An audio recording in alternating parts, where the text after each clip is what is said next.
Vamos de entrevista, Julie. Mais uma entrevista aqui no Jornal da Rede Alesp. Quem temos, Jeremias? Vamos falar com o professor doutor Alexandre Barbosa. Ele é chefe do setor de infectologia da Unesp. Ele vai falar para a gente sobre a reinfecção pelo novo coronavírus. Bom dia, doutor. Bem-vindo ao Jornal da Rede Alesp. Bom dia a todos da Rede Alesp. É um prazer estar com vocês. Doutor, a grande preocupação, então, nesse momento da população é com relação a essa reinfecção pela Covid-19. Então, já abro a nossa entrevista com essa pergunta. É realmente possível? O áudio sumiu. Qual é a probabilidade nesse momento? Doutor, o senhor nos ouve? Agora eu ouço. Vou repetir, então, a pergunta para o senhor, né? A preocupação hoje da população é com relação à reinfecção pela Covid-19. É possível isso? Já existem casos, alguns no interior do estado estão em análise. Qual a probabilidade real disso acontecer? Nas últimas semanas, alguns relatos científicos foram publicados mostrando casos comprovados de reinfecção em Hong Kong, na Bélgica, também no estado do Nevada, nos Estados Unidos, no Equador e na Holanda. O que isso significa? Eles conseguiram comprovar que uma mesma pessoa foi infectada em um primeiro momento, por exemplo, em março ou abril, por um tipo de coronavírus e depois, agora em agosto, setembro, por uma nova cepa que foi identificada por meios filogenéticos, por análise biomolecular, se mostrando então vírus diferentes. Então ficou comprovado que é sim possível a reinfecção. Mas esse fenômeno não nos parece um fenômeno frequente, porque geralmente as pessoas se adoecem apenas uma vez. Essas pessoas que tiveram a reinfecção comprovada e que foram descritas tinham algumas características individuais importantes, algumas com imunossupressão. Existe sim no Brasil alguns casos suspeitos de reinfecção, alguns deles aqui no interior de São Paulo, que também estão nessa fase de análise filogenética, tentando provar que, na verdade, o vírus da primeira infecção é diferente do vírus daquela segunda manifestação clínica. Esses resultados ainda não estão prontos, visto que uma mesma pessoa pode permanecer com a detecção, com o RT-PCR, com aquele exame do SWAB positivo por muito tempo, por cerca de 40 ou 60 dias, mas se tratando do mesmo vírus. Então, antes de dizer que foi um caso de reinfecção, é necessário a realização dessa tal análise filogenética. Doutor, em relação também à reação do organismo, né? Quando de uma reinfecção, ela é mais leve, mais grave? Isso não é possível responder ainda pela ciência, porque, como eu disse, são apenas 6 ou 7 casos relatados na literatura médica. O primeiro deles, o mais famoso, que é o paciente de Hong Kong, foi, na verdade, um caso mais leve. Ele teve uma Covid inicial lá em março de moderada a grave, com sintomas pulmonares, precisou ficar internado, não precisou de UTI, mas precisou de oxigênio na enfermaria. O segundo episódio dele, que foi em agosto, foi bem mais brando, foi mais parecido com um resfriado ou com uma síndrome gripal. Teve casos, como por exemplo o caso de Nevada, nos Estados Unidos, que foi ao contrário. O primeiro episódio mais leve e o segundo episódio mais grave. Portanto, ainda é um mistério a relação, a gente analisar qual é o padrão de gravidade na reinfecção e se isso é frequente ou não. Não nos parece frequente porque justamente em países onde você teve uma alta taxa de incidências, você teve muitos casos, ou locais aqui mesmo no Brasil, como por exemplo Manaus, não acontecem ondas subsequentes tão fortes. Então a reinfecção talvez não seja algo tão importante assim, pelo menos é o que a gente sabe até agora. Um outro ponto é que o vírus SARS-CoV-2, que causa a Covid-19, ele parece não ser um vírus tão mutagênico, que fuja da resposta imunológica, que consiga fazer mutações de escape do sistema de defesa. Então, aparentemente, são casos isolados que, obviamente, merecem ser estudados, mas que talvez não tenham impacto em relação à propagação da pandemia como um todo. Mas é lógico, isso são informações que a gente tem agora em setembro, é necessário avaliar com mais cuidado prospectivamente, porque a gente conhece muito pouco da Covid-19 ainda. E justamente por essa questão, né, de ser um vírus ainda sendo conhecido também pela comunidade médica, se falou muito e se fala ainda sobre a questão de imunidade de rebanho, né? Queria que o senhor explicasse para quem está ouvindo, vendo a gente, quando isso acontece, se no caso da Covid é possível isso. Outra resposta que a ciência ainda não tem. Aparentemente, existe uma resposta, uma imunidade de rebanho, uma resposta de imunidade de rebanho, pelo menos temporária. Nós não sabemos se ela se ela vai ser perene, se ela vai ser duradoura. Pelo motivo que as pessoas que já tiveram Covid, depois de alguns meses, 3, 4 meses, podem perder, podem deixar de fabricar aqueles anticorpos chamados neutralizantes, que são os anticorpos que inativam o vírus. Não é só os anticorpos, não são só os anticorpos que fazem a resposta imunológica. Tem também um outro braço do sistema de defesa chamado resposta imune celular, mediada por linfócitos T. Então, nós ainda não sabemos quanto tempo uma pessoa exposta vai ficar imune a uma nova infecção. Ou se isso, por exemplo, pode ser permanente. Isso tem uma implicação direta até mesmo na vacina, né? A gente não sabe se uma dose de vacina vai ser eficaz, se a gente vai ter que fazer revacinação, como faz na influenza. Fato é que, respondendo mais objetivamente sua pergunta, pelo menos temporariamente, parece que existe uma imunidade de rebanho e que talvez não seja necessário um número tão alto de pessoas infectadas quanto em outros modelos de outras doenças. A gente vê que, pelo menos agora, o Brasil está num padrão de tendência de queda da média móvel, uma tendência, a gente não sabe se isso vai se manter, provavelmente por conta da circulação do vírus e exposição de grande parte da população. Mas quanto tempo isso vai durar? Quanto tempo as pessoas que já se infectaram vão ficar protegidas? Durante 6 meses, 1 ano, 2 anos, para sempre? A ciência não tem essa resposta ainda, porque é uma doença nova que não tem aí 9 meses de conhecimento científico acumulado.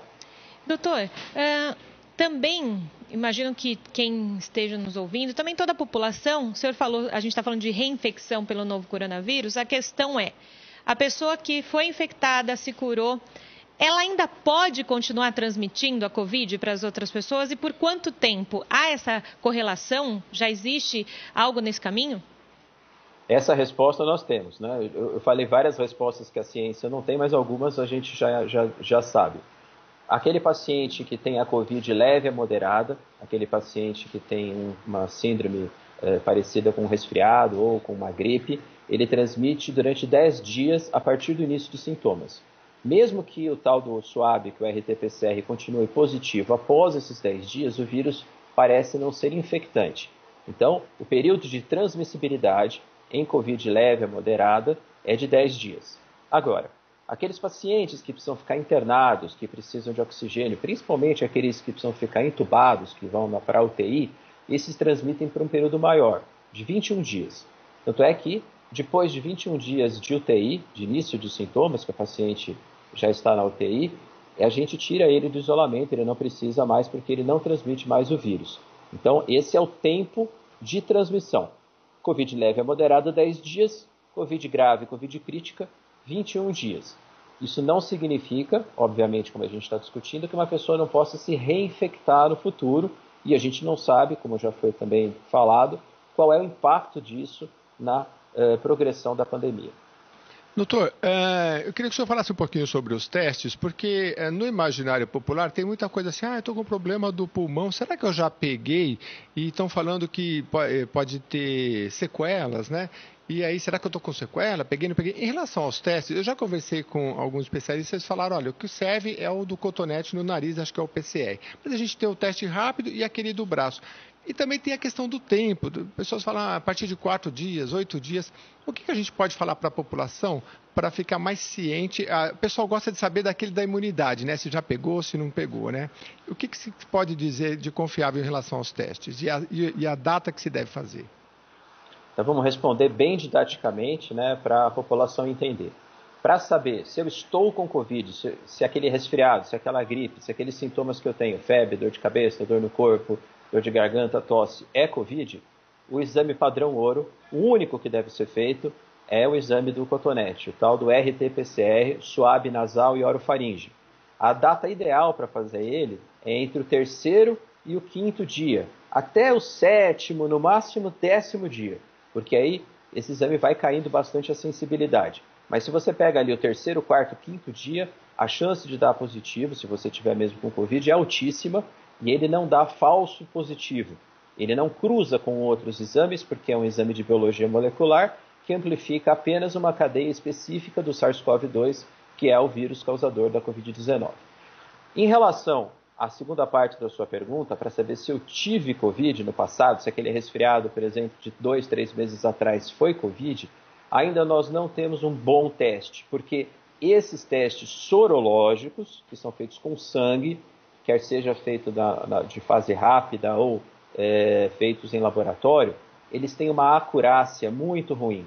Eles dão muito falso positivo, porque cruzam, tem resposta cruzada com outras doenças que a gente já teve no passado, como, por exemplo, resfriados que são causados por alfa-coronavírus. O SARS-CoV-2, o vírus causador da Covid-19, o novo coronavírus, é um beta-coronavírus. E muitos daqueles resfriados que a gente teve há anos atrás são causados por alfa-coronavírus que circulam normalmente, são resfriados leves. E esses exames sorológicos podem cruzar, não são de boa qualidade.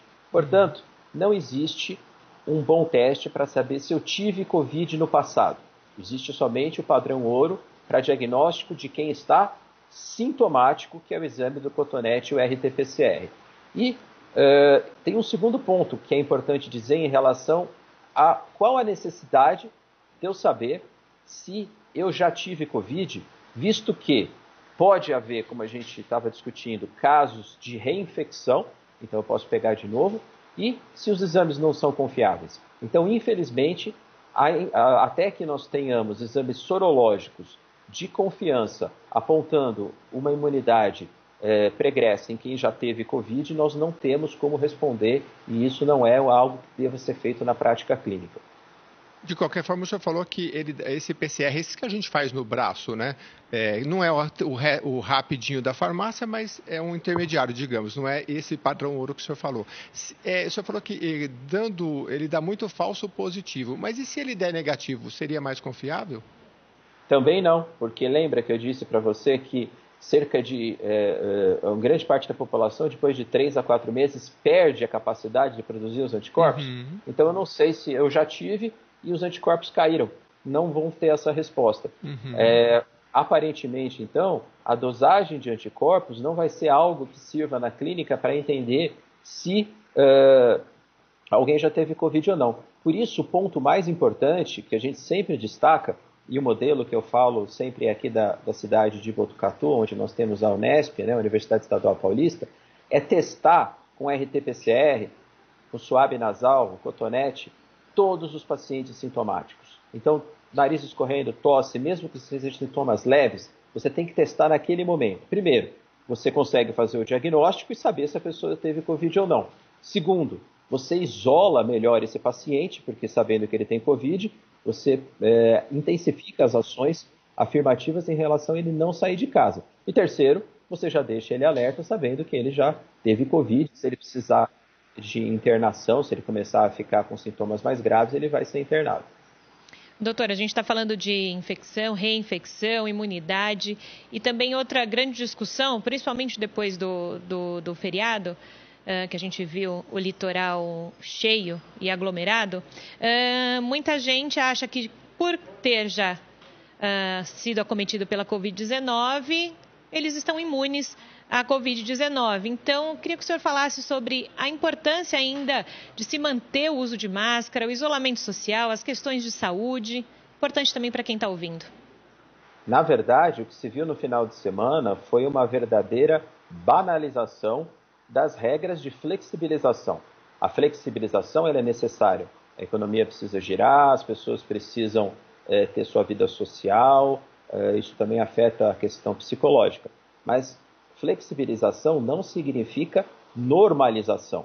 Não é porque eu sou jovem, não estou na faixa de risco, não tenho doenças, que eu posso ir à praia lotada, à aglomeração sem máscara, sem higiene adequada das mãos. Porque isso com certeza vai facilitar a transmissão interpessoas do vírus até que chegue em alguém que tenha susceptibilidade à Covid grave. Mesmo lembrando que, às vezes, pessoas jovens, nós tivemos um caso aqui recente de um médico com menos de 50 anos, um médico atleta, corredor de maratona, com Covid grave, ficou internado na UTI, ele não tem qualquer comorbidade. Então, não é porque nós estamos flexibilizando que nós vamos banalizar as mais de 125 mil mortes que já houveram no Brasil e quase 1 milhão de mortes que teve no mundo. Flexibilização exige mudança de hábito, é uso de máscara, não aglomerar e higienizar sempre as mãos, até que a gente possa um dia realmente, através de uma vacina efetiva ou através da eliminação da circulação, poder voltar ao antigo normal. Então, isso que se viu foi uma negação de uma grande parte da população da verdadeira tragédia que a gente vive nos dias de hoje. Ainda que a média móvel tenha caído, era acima de 1.000, agora está girando entre 500 e 700, é um número enorme de mortes. E quando a gente ouvia isso lá em meados de fevereiro, acontecendo na Itália, houve uma histeria no Brasil, todo mundo acabou com os estoques de álcool gel, com comida nos supermercados, vocês lembram disso? A doença nem tinha chegado no Brasil, eram esses números na Europa e todo mundo assustado. Agora, estamos com esses números aqui no Brasil e parece que não está acontecendo nada, não é assim que funciona.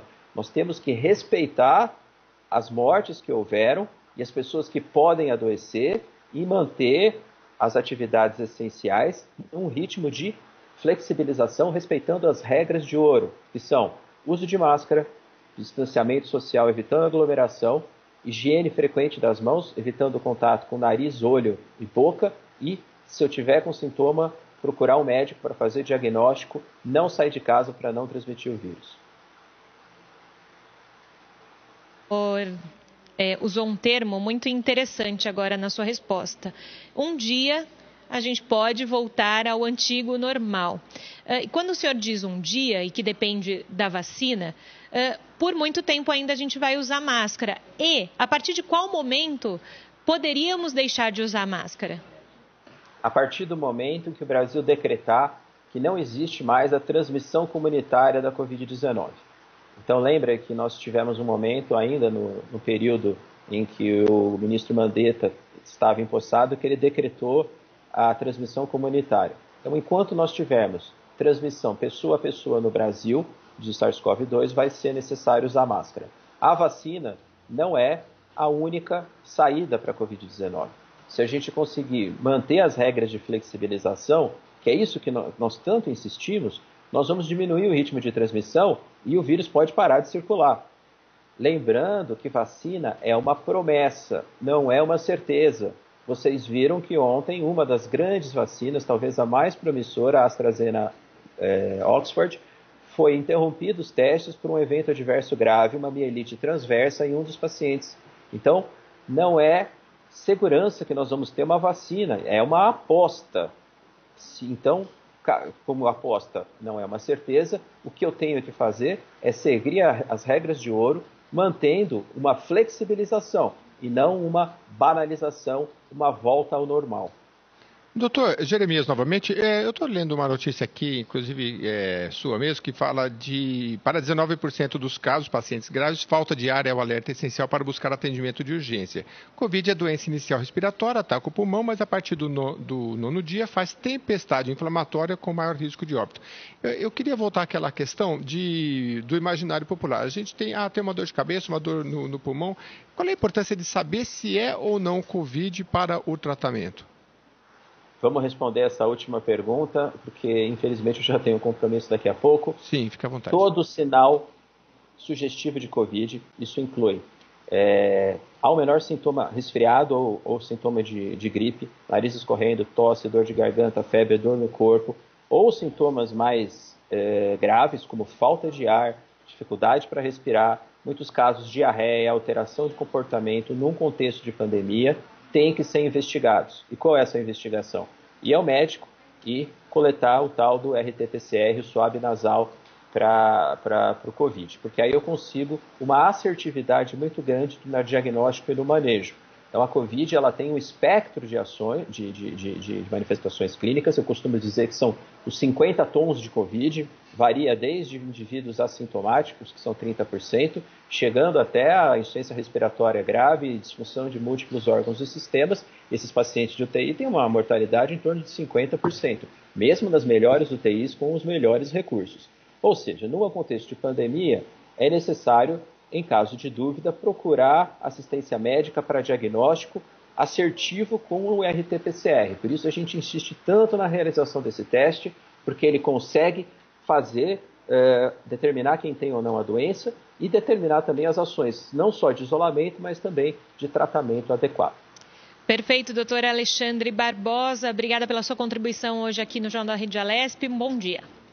Foi um prazer, desculpe ficar pouco tempo, é que realmente eu tenho um compromisso agora. Um abraço a todos da Alesp. Imagina, doutora, um abraço.